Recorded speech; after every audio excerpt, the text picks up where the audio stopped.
सरकार बदल गई पर प्रोजेक्ट भवन का कमरा संख्या 10 का निर्देश नहीं बदला। अब भी चिपका है आदेश, जो ठेकेदार आएगा पैसा मांगने कर देंगे ब्लैकलिस्ट। झारखंड में हेमंत सोरेन के नेतृत्व में नई सरकार बनी है, पर प्रोजेक्ट भवन के ग्राउंड फ्लोर के कमरा नंबर 10 की शक्ल और सूरत नहीं बदली है। यहाँ से सीएम, मुख्य सचिव, गृह सचिव, भवन निर्माण सचिव, वित्त सचिव समेत कई मंत्री और अधिकारी गुजरते हैं, पर कोई कुछ नहीं करते।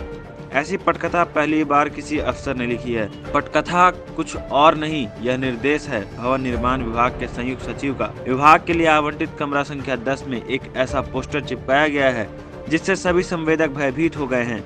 दरवाजे पर यह कहा गया है कि जो भी संवेदक गलियारे में नजर आएगा उसे काली सूची में डाल दिया जाएगा।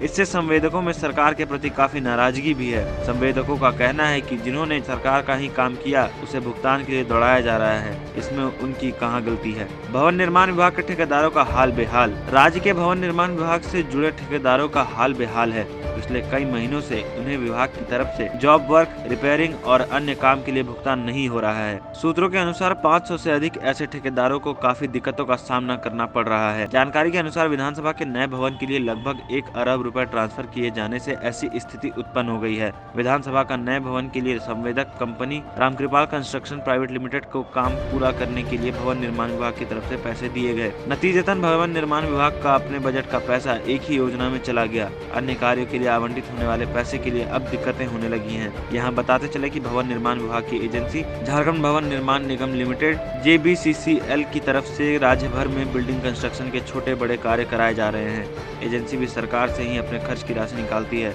जो 1 से 1.5% है। यह योजना के आकार का ही एक पार्ट है। लाइव झारखंड ब्रेकिंग के लिए ब्यूरो की रिपोर्ट।